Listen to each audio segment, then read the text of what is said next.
esta es una de las imágenes del día, el recuerdo para Ignacio Zoco Esparza, el legendario futbolista del Real Madrid y de Osasuna. Ignacio Zoco ha recibido el último adiós de sus familiares, amigos y personalidades del fútbol en el entierro celebrado en Pamplona, en el que se elogiaba su inolvidable figura y legado humano y futbolístico. A las 10:30 de la mañana llegaba al cementerio de Pamplona el furgón con los restos mortales del exfutbolista navarro, así como su viuda, la cantante María Hostiz, acompañada por los familiares más cercanos. Amigos de Zoco y exfutbolistas seguían a la familia, entre ellos el director de Relaciones Institucionales del Real Madrid, Emilio Butragueño, y los exjugadores del Club Blanco, Amancio Amaro y Juan Emilio Castellano Macua. Escuchamos a algunos de ellos.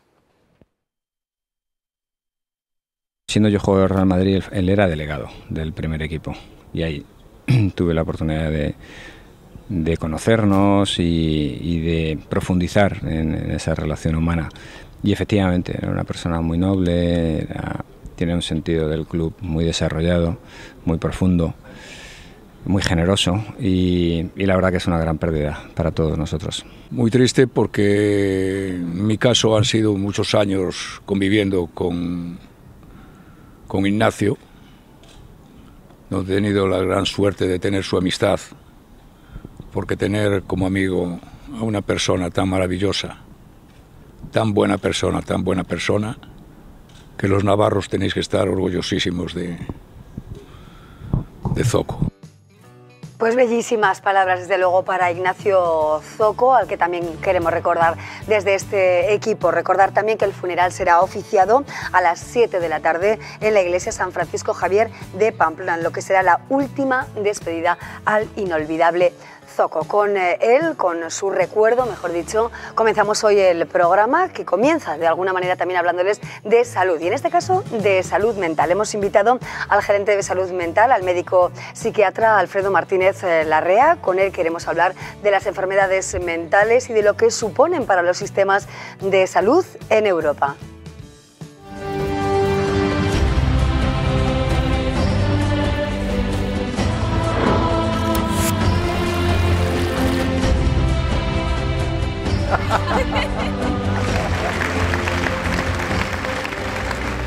Tus experiencias son recuerdos llenos de palabras y sonidos. Cada momento de tu vida es único. No quedarte a medias depende de ti. Centro Navarro de la Audición. No pierdas más tiempo. Volverás a entender. 450 millones de personas sufren alguna enfermedad mental en el mundo. Es un dato que hemos encontrado hoy, que ahora analizamos y abundamos con el médico psiquiatra Alfredo Martínez Larrea. ¿Qué tal, doctor Alfredo Martínez? ¿Cómo estás? Bienvenido. Buenas tardes. Gracias por acompañarnos. Gracias por la invitación. Bueno, veíamos, ¿no?, al inolvidable Zoco, como hemos escuchado en voz de, entre otras personas, de Emilio Butragueño, y nosotros venimos a hablar de enfermedades mentales. La muerte y el dolor que ocasiona la pérdida de un ser querido puede acarrear también el desarrollo, ¿no?, de una enfermedad mental. La muerte y el dolor por la pena de un ser querido es un proceso normal dentro de la experiencia de todo ser humano. Lo normal es que fallezcan nuestros abuelos, nuestros padres, y que eso nos genere un duelo. Eso no es una enfermedad. Lo que es indudable es que el proceso del duelo supone una tristeza, una ansiedad, una angustia, a veces una pérdida de sueño, al que tenemos que adaptarnos. Y que si esto se produce en una intensidad y durante un tiempo normal, hablamos de 3, 6 meses, que pueda hacer cambiar nuestro ritmo, pero que luego vayamos recuperando la normalidad, no podemos considerarlo una enfermedad.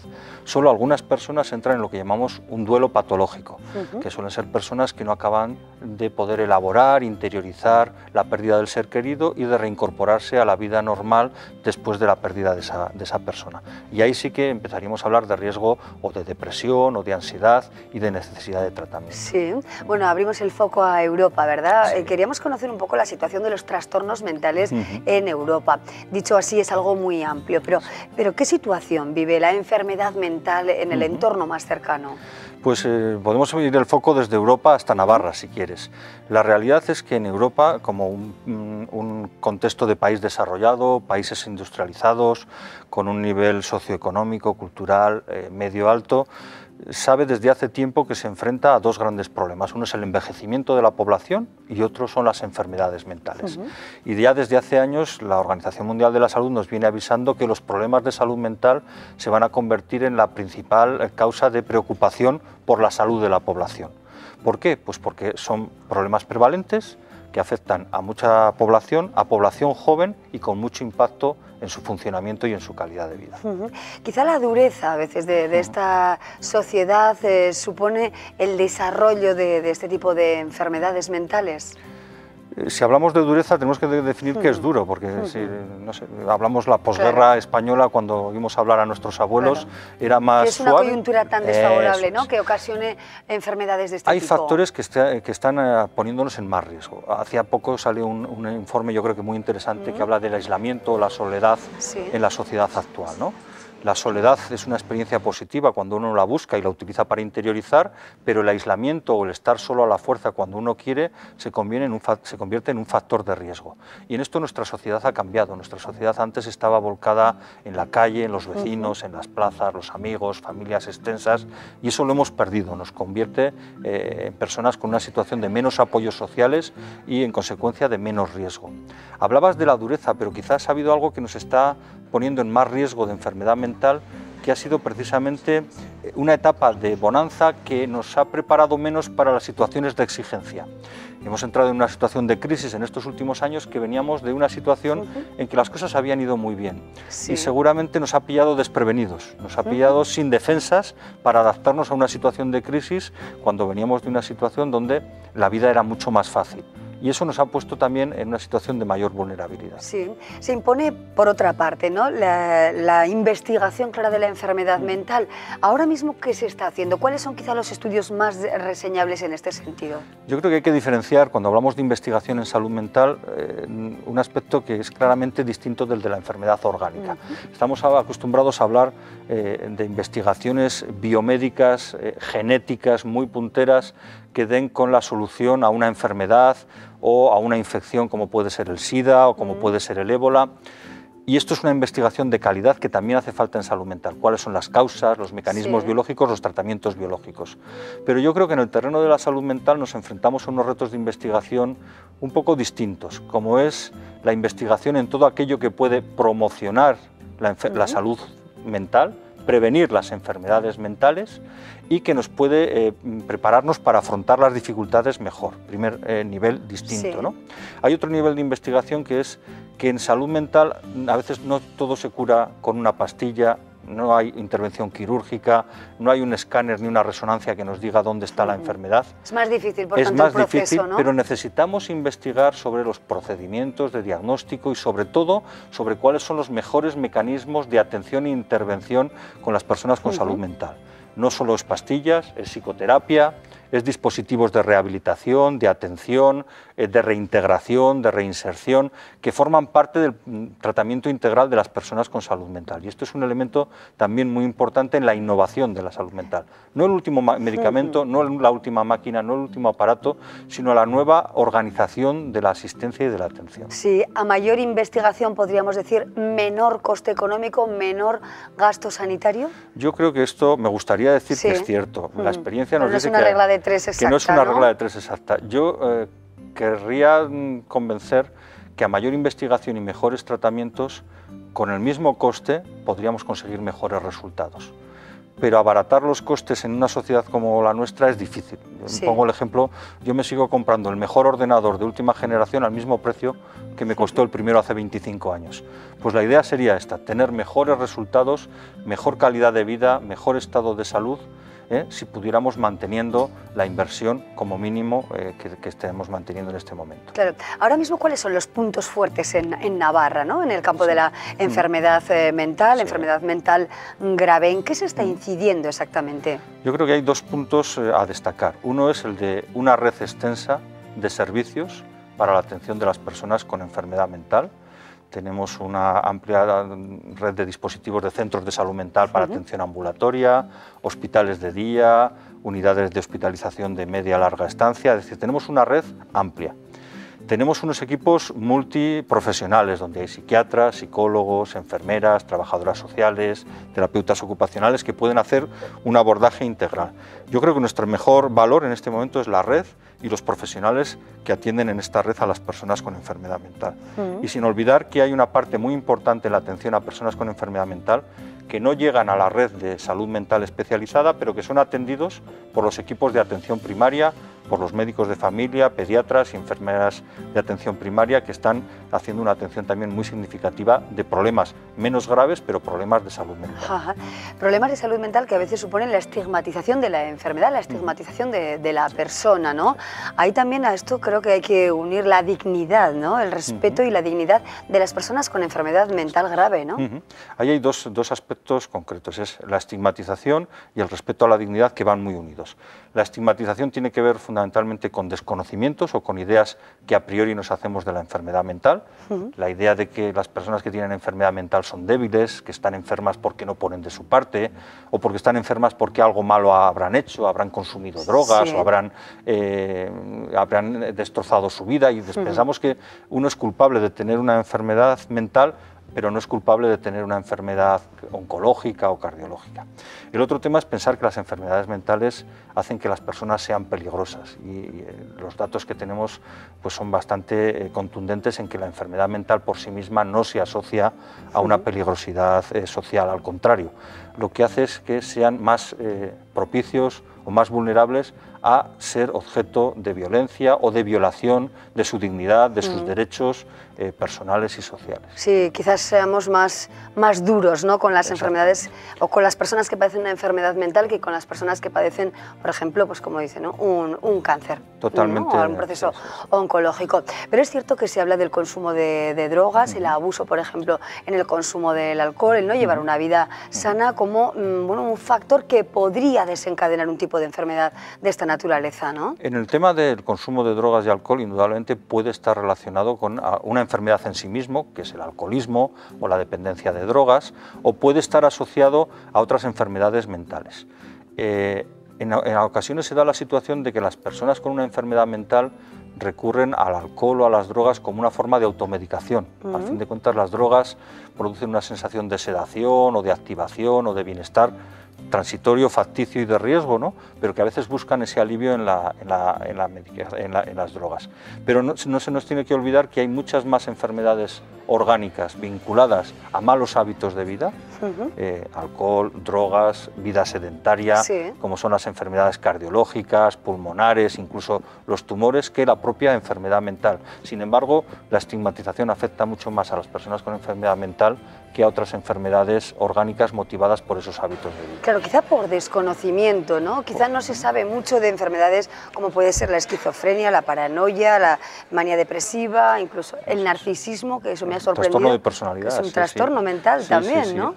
Quizá no sabemos tanto de esto, se aborda de una forma más ligera, tengo la impresión, ¿no? Yo creo que es un factor de desconocimiento, y hay un factor que yo creo que es muy importante, que es que a veces las enfermedades mentales limitan las capacidades de los propios pacientes para reivindicarse. Es decir, estamos acostumbrados a que haya asociaciones de personas afectadas de cáncer o de personas afectadas de otras enfermedades que salen en primera persona, que exponen su situación, que reivindican, que son activos en la lucha por sus derechos, pero tradicionalmente las personas con enfermedad mental, o bien por el estigma y la vergüenza que sentían de tener esta enfermedad, o bien porque la propia enfermedad a veces limita sus capacidades durante periodos importantes de la enfermedad, no han salido a reivindicar y a exigir y a defender sus derechos. Esto poco a poco va cambiando, y yo espero que esto sea uno de los elementos más importantes del cambio de la concepción de las personas con enfermedad mental. Si se pudiera hacer un decálogo o al menos dar 5 pistas, ¿no?, de consejos para una salud mental sana y duradera, ¿en qué podríamos incidir?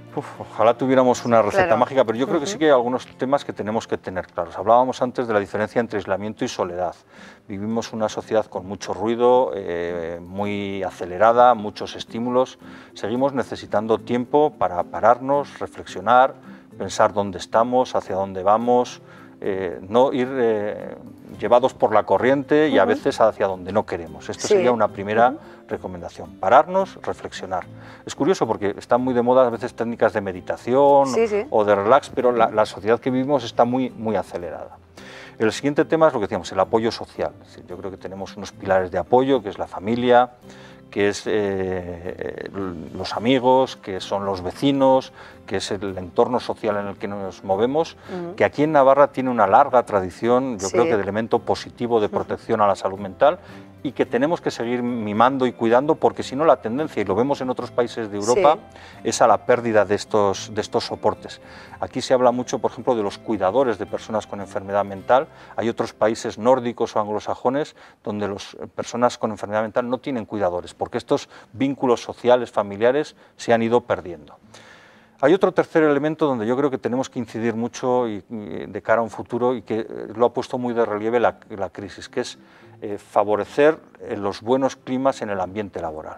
No se nos tiene que olvidar que pasamos un tercio de nuestra vida en el entorno laboral que nuestra salud mental depende en gran medida de que ese ambiente laboral sea bueno, de que tengamos una buena relación con nuestros compañeros, con nuestros iguales, que sepamos establecer relaciones con distintos perfiles profesionales, que sepamos respetar el trabajo de cada uno, valorarlo. Yo creo que esto es básico para la salud mental. Un equipo que trabaja unido hace 10 veces más trabajo con mejor salud mental que un equipo con problemas. Aunque le vayas quitando trabajo, la salud mental de esos profesionales se va resintiendo. Entonces, teniendo en cuenta estos factores, yo diría otra cosa que me parece básica y que a veces lo perdemos de vista, y es la importancia de la educación y la crianza durante los primeros años de vida. Estamos poniendo mucho el foco en que muchas enfermedades mentales inician muy pronto, estamos haciendo mucho hincapié en servicios de atención a niños con ya problemas de salud mental, pero tenemos que hacer mucho hincapié en la prevención. Una buena educación, una buena crianza, un buen apoyo emocional, una buena presencia con los menores en los primeros años de vida van a ser muy determinantes de la salud mental que esos menores van a tener después. Hablamos de la adolescencia con mucha frecuencia y de los problemas del adolescente. Ya es tarde. Claro, ya es tarde. Los problemas se han generado antes probablemente, ¿no? Ahí es donde tenemos que volcarnos. ¿Cuál es la edad determinante, ¿no?, a tener en cuenta en ese cuidado especial de las emociones? Realmente te vas a sorprender, pero es que es así. Es decir, los primeros 3-4 años de vida son muy determinantes en nuestra salud mental.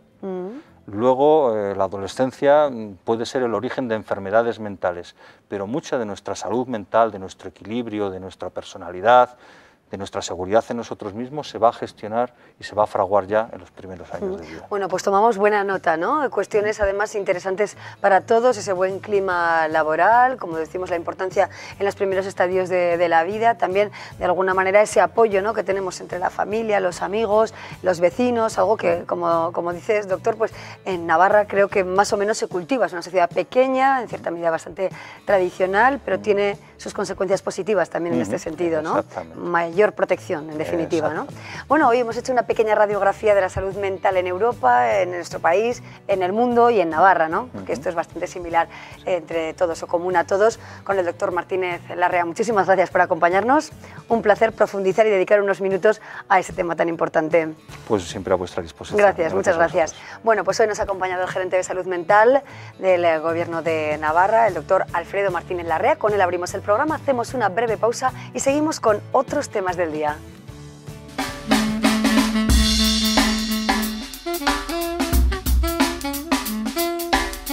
Centro Navarro de la Audición. Todo un mundo para escuchar.